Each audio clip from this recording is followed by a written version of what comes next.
এবার সাইবার প্রতারণার খবর দিয়ে আপনাদের সাইবার প্রতারণায় ধৃত 13 যা জানতে পারছি আমরা ইতিমধ্যে আরো কিছু ইনফরমেশন এসেছে আমাদের হাতে। ডিজিটাল অ্যারেস্টের নামে প্রত্যাহার করা হয়, কথা বলবো আমাদের প্রতিনিধি রঞ্জিত রয়েছেন সঙ্গে। রঞ্জিত, কি আপডেট? ট্রানজেকশন হয়ে গিয়েছে 31 দিন, 4 রাজ্যে অভিযান। নদিয়া সাইবার ক্রাইমের উদ্ধার হয়েছে মোবাইল, পাসবই, চেক বই, প্যান কার্ড। প্রতারণার তদন্তে শতাধিক অ্যাকাউন্ট ফ্রিজ করা হয়েছে। রঞ্জিত, আরো আপডেট আমাদেরকে দিতে পারবেন? রঞ্জিত, নভেম্বর কল্যাণী সাইবার থানাকার পরিচয় সাইবার থানা রয়েছে, সেখানে একটা অভিযোগ জমা পড়ে। সেখানে একজন ব্যক্তির কাছ থেকে 1 কোটি টাকা প্রতারণা করা হয় ডিজিটাল অ্যারেস্টের মাধ্যমে। মুম্বাই অভিযোগ পাওয়ার পরে সাইবার পুলিশ তারা কিন্তু তদন্তে নামে এবং স্পেশাল টিম গঠন করে 31 দিন ধরে তারা 4 রাজ্য অভিযান হরিয়ান। মূলত এই চক্র গোটা দেশ জুড়েই ডিজিটাল অ্যারেস্টের নামে প্রতারণা চালিয়ে যাচ্ছিল এবং এখনো পর্যন্ত তদন্ত চলছে। তবে এই সাথে আরো কেউ যুক্ত আছে কিনা সবটাই খতিয়ে দেখছে cyber police.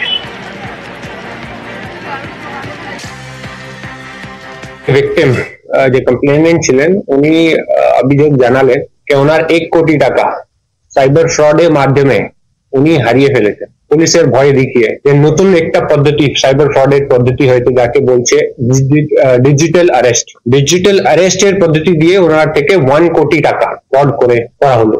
The origination of this crime is outside India. Originate হয়েছে দুবাই বা কম্বোডিয়া থেকে। এখন অবধি আমরা 4 লাখ টাকা সিজ করতে পেরেছি। টোটাল মোর দেন 100 অ্যাকাউন্টস যে আমরা ফ্রিজ করেছি। 7 জন আছে মহারাষ্ট্র, 3 জন আছে হরিয়ানা, 3 জন আছে গুজরাট।